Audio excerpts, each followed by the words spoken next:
कल जनसंपर्क में जैसा पत्रकारों से बातचीत हुई उससे लगता है कि इस सरकार ने प्रदेश के हर क्षेत्र में भय का वातावरण निर्माण करने की कोशिश की है।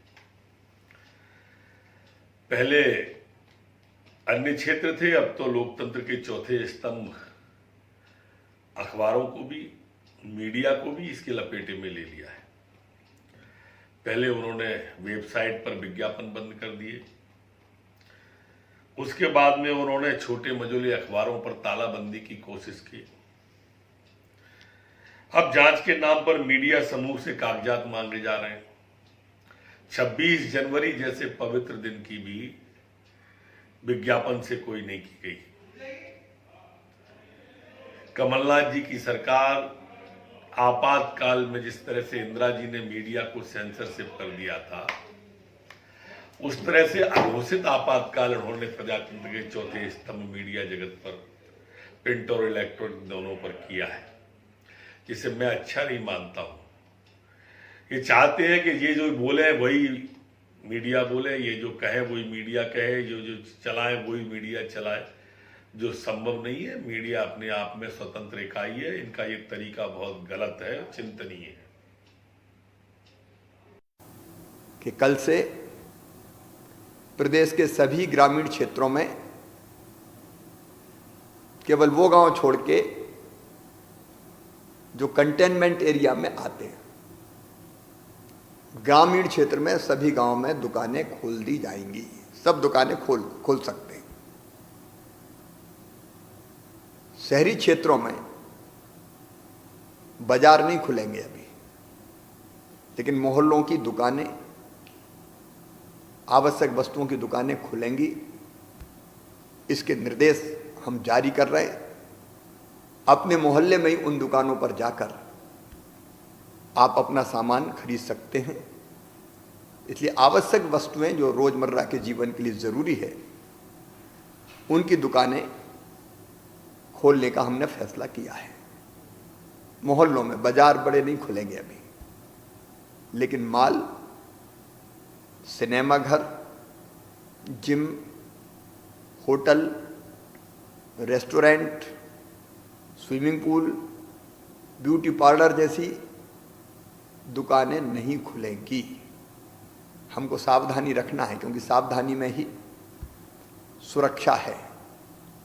इंदौर, भोपाल, उज्जैन, जबलपुर, धार और खरगोन में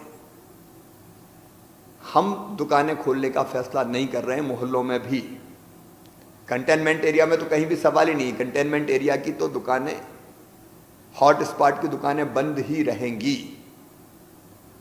लेकिन कंटेनमेंट एरिया के बाहर दुकान खोलने का निर्णय स्थानीय प्रशासन जिला क्राइसिस मैनेजमेंट ग्रुप के साथ बैठक करके करेगा। परिस्थितियों के अनुसार उनको फैसला करना है। मैं फिर दोहराता हूं, हॉट स्पॉट में दुकानें नहीं खुलेंगी, कंटेनमेंट एरिया में नहीं खुलेंगी। इंदौर, भोपाल, उज्जैन, धार, जबलपुर, खरगोन, उन नगरों में भी दुकानें नहीं खुलेंगी। कंटेनमेंट एरिया के बाहर जिला प्रशासन और क्राइसिस मैनेजमेंट ग्रुप बहुत सोच समझकर फैसला करेगा। ये व्यवस्थाएं हमने बनाई है और उसके निर्देश हमने जारी किए।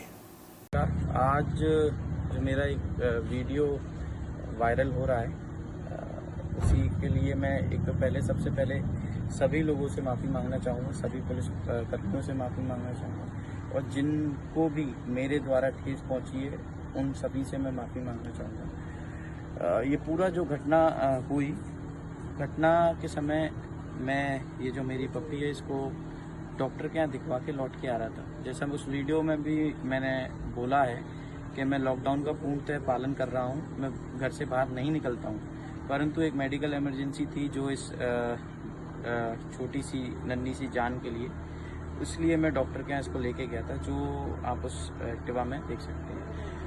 अब मास्क जो है मेरी गाड़ी में रखा हुआ था, मतलब मेरे पॉकेट में रखा हुआ था, क्योंकि मैं एक्टिवा से था, तो बार बार वो मास्क मेरा उड़ रहा था, तो मैंने उस मास्क को अपने पॉकेट में रख लिया।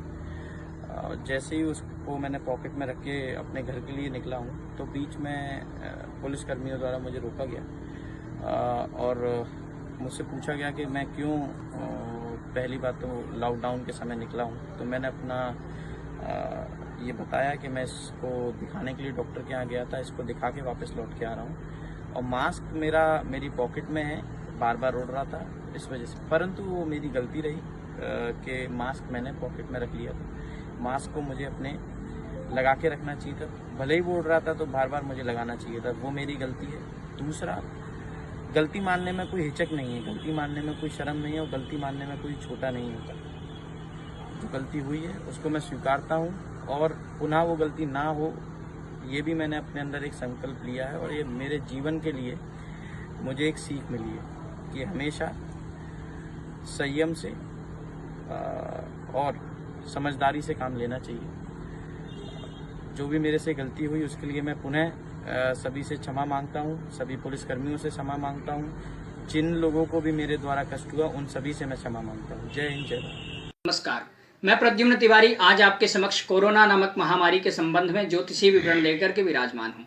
लोग कहते हैं कि जब कोई समस्या अथवा कोई संकट आता है और वैज्ञानिक उसका जब कोई निदान अथवा कोई उपचार खोज लेते हैं, तब हम कहते हैं कि हमारे शास्त्रों में तो ये पहले से ही लिखा हुआ था। लेकिन ये बात बाद में ना आए, इसलिए मैं आपको इससे पहले ही अवगत करा देना चाहता हूँ। 29 अक्टूबर 2019 को शनि, गुरु और केतु एक साथ धनु राशि में गोचर कर रहे थे। ये तीन बड़े बड़े ग्रह जब भी एक साथ आते हैं, कोई ना कोई विश्व युद्ध अथवा कोई संकट अथवा कोई दुर्भिक्ष लेकर के आते हैं। इस बार इन्होंने इस महामारी को जन्म दिया और उससे ठीक 2 महीने बाद 29 दिसंबर 2019 को शनि, गुरु और केतु के साथ सूर्य और बुध भी धनु राशि में आ गए। जब ये पांचों ग्रह एक साथ मिले तभी इस महामारी का विकास हुआ और उसके बाद आज ये महामारी हमारे और आपके समक्ष इस भयंकर रूप में उपस्थित है। आज से ठीक 5 दिन बाद 5 मई 2020 को शनि अपनी स्वराशि मकर में बकरी हो जाएंगे और जब शनि बकरी हो जाएंगे तो और भी दुगनी तेजी से ये महामारी फैलने लगेगी। लेकिन ठीक 9 दिन बाद 14 मई 2020 को गुरु भी अपनी नीच की राशि मकर में बकरी हो जाएंगे और जब गुरु बकरी हो जाएंगे तो थोड़ी राहत मिलेगी, लेकिन ये ज्यादा दिनों के लिए नहीं मिलेगी। ठीक 2 महीने बाद 15 जुलाई 2020 को गुरु मकर राशि को छोड़ करके धनु राशि में प्रविष्ट हो जाएंगे और जब धनु राशि में गुरु जाएंगे वहां केतु पहले से ही होंगे और केतु गुरु मिलकर के इस बीमारी को, इस महामारी को फिर से पुनर्जीवित कर देंगे और ये महामारी फिर से नए नए रूपों में हमारे सामने आने लगेगी। और उसके बाद ठीक 20 दिन बाद 5 अगस्त 2020 को शनि भी अपनी स्वराशि को छोड़कर के धनु राशि में पहुंच जाएंगे और ये 3 ग्रह फिर से एक साथ होंगे। तभी इस महामारी का चरमोत्कर्ष देखने को मिलेगा, अति भयंकर रूप हमको देखने को मिलेगा। लेकिन ये ज्यादा दिन नहीं चलेगा।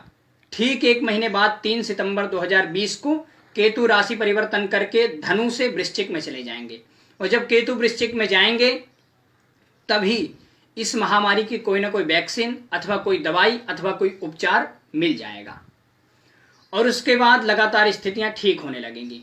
उसके बाद 15 सितंबर 2020 को गुरु भी मार्गी हो जाएंगे तो स्थितियां और भी तेजी से सुधरने लगेंगी। उसके बाद 28 सितंबर 2020 को शनि भी मार्गी हो जाएंगे तो स्थितियां पूर्ण रूपेण समाप्त हो जाएंगी। ये पंचांगीय विवरण गणेश आपा पंचांग के गोचरानुसार लिया गया है। नमस्कार।